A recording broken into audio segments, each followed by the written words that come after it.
Greetings and salutations, friends! Today I wanted to show you something new and quite interesting. Now, if you're like me, you're watching the development of Dawn of War 3 with a little bit of, shall we say, trepidation. Especially when it comes to the future of Relic as a strategy game developer. The good old-fashioned Relic RTS has kind of developed into a bit of a sub-genre these days, since Relic are the only ones that really made that type of strategy games. Specifically the smaller-scale, squad-based RTS with tons of interesting mechanics like directional cover, suppression, and all kinds of cool shit. And the fact that none of this seems to be making an appearance in the next Relic strategy game is a bit alarming. However, it would now appear that we might have a challenger entering the scene, in the form of a game by the name of Iron Harvest. Now, some of you might even have seen some of this artwork previously. I believe it was used for a tabletop game by the name of Scythe. It's a diesel-punky post-World War I, pre-World War II style universe with, well, giant walking mechs. And really striking artwork. Personally, I quite like it just because of the contrast. You have this very much so 1918, 1920s style vibe to it, with a very kind of low realism setting with rural countrysides and such on, and then you have giant walking mechs in the background, you know? The two contrast surprisingly well off each other with the style in which it's been painted. But art is, of course, entirely besides the point. This setting is now being turned into a real-time strategy game. Now, we know literally nothing about this game at the moment, other than that it's going to be set in the world of Iron Harvest 1920, it's going to have mechs, and it's going to have some hero units. Amongst other things, a lady that has a bear for a pet, because why the fuck not? And the game's three major factions, which is essentially going to be Dieselpunk Poland, Dieselpunk Russia, and Dieselpunk Germany.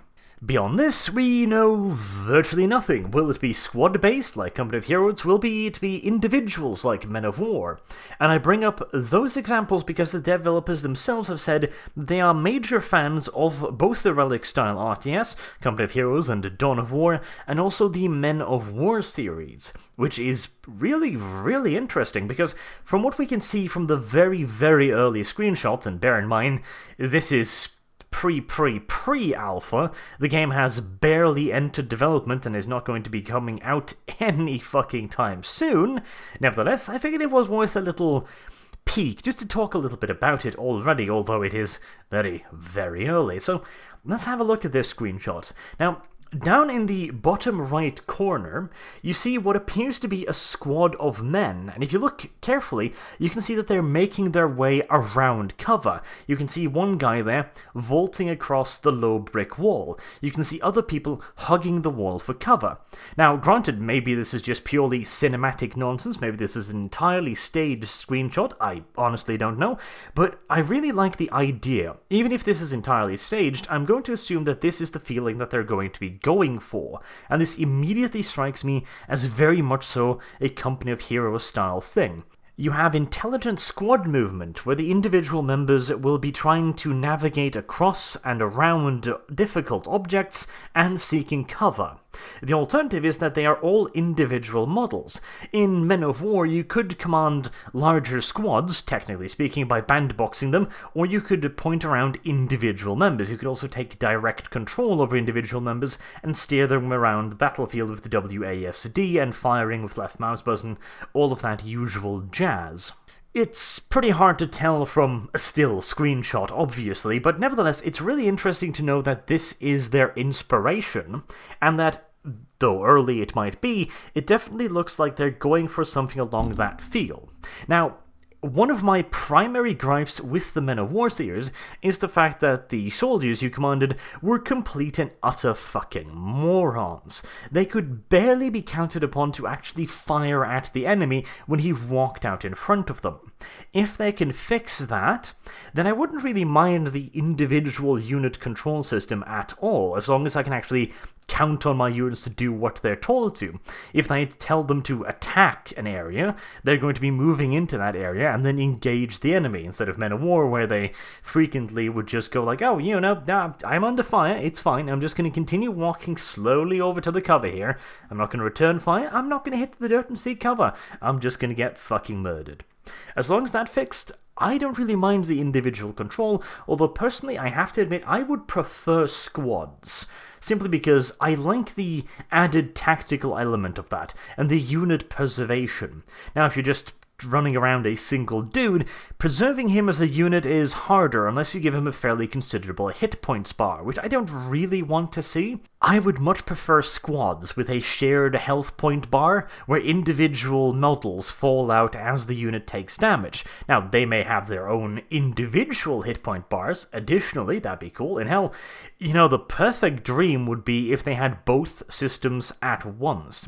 E.g., you could choose to have like 6 guys move around as a squad, and they would move around, cover, etc. in an intelligent way, or you could take off individual units and say like, okay, now you're going to go it alone and you two are going to be another squad. That'd be kind of cool. Hell, you could even make super squads. Maybe one of the factions would be far more reliant on a large number of men. Perhaps they would get a small bonus to damage for every member in the squad, for example. And you could have like a 12-man squad, but they'd be relatively weak, but the more of them together, the more firepower, etc. That would be really, really cool. Whether or not they have any plans of that, I have not the faintest, just spitballing ideas here. And of course, you can also see the mech. Now, my ideal take on this would be that the infantry are squad-based, while the mechs are individual, and if you can take direct control of the mechs, ooh, that would be fucking fantastic, wouldn't it? Imagine that. That would just be fun, I imagine. And it might very well have very real tactical users. One thing that was really cool in Men of War was the fact that you could take control of a tank manually, then drive it around with the WASD keys, and you could ram it into buildings. And you could actually drive a tank through a house. Now imagine the tactical possibilities of that. Throw in a pretty cool fog of war system, where you can't see past a building, and you could use the cover of a building to kind of sneak up on an enemy, then drive straight through the house, and blast one of his tanks in the rear or side, for example. That'd be fucking awesome.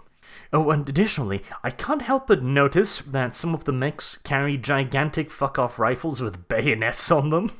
I would really love to see a goddamn melee combat system for mechs. That would be amusing as all hell. But we're gonna have to wait and see for any further information. As mentioned, the game is very, very early in development. There's absolutely no chance whatsoever goddamn ever that it's going to be out this year, so don't even goddamn think about it, but nevertheless, I like the look of it. Well, the main thing I like is the fact that the developers themselves say that they're going to try, or at the very least that they have been inspired by, Company of Heroes, Dawn of War, and Men of War. I would love to see another company try and recreate the Relic magic, because at the moment, I'm not entirely convinced that Relic wants to recreate the Relic magic.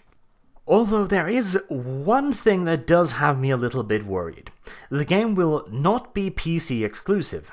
The game is being developed for PlayStations and Xboxes as well, which...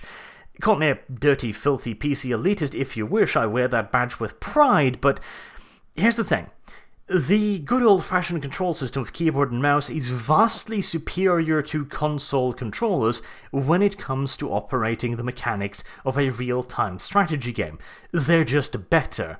They allow you to do more with greater precision, which is why I desperately hope that the developers will be developing the game with PCs in mind first.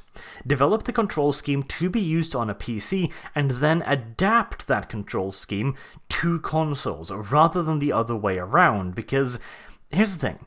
If the game doesn't have a good control scheme, it's not going to sell on PCs, and the strategy gaming market on consoles, I do not think is big enough to make up for that. Not to mention the simple fact again that most control schemes that have been developed with consoles in mind when it comes to RTSs have been fucking horrible. So yeah, the whole cross-platform thingy-bob there does have me a teensy-weensy bit worried, but, well, it's a bit early to really get worried now. I'm looking forward to seeing how the game will develop, most definitively, because here's the thing. If they can actually present themselves as a valid competitor to Relic within the strategy gaming market, then that's fantastic. If Relic turns out to have gone completely and utterly batshit insane and just wants to recreate StarCraft, then I'll have something else to look forward to. But on the off chance that Relic will realize that they're not making a StarCraft, and that chasing the golden goose of esport is entirely fucking pointless for a studio like Relic, then all the better. Then we have two people making Relic Style RTSs. Oh joy, oh joy, oh glorious joy. So yeah, definitely do keep this game in mind. I'll throw a couple links in the description, amongst others to their Facebook page, where they do actually ask for community feedback. So, you know, if a developer is going to be nice enough to ask for feedback, then by all means, give it to them. God knows that Relic doesn't have much of a track record of listening to people, so that's a step forward, isn't it? Anyways, until we have further news, I have been Arch. Thank you very much for listening, and I do hope to see you all again soon. Have a good day.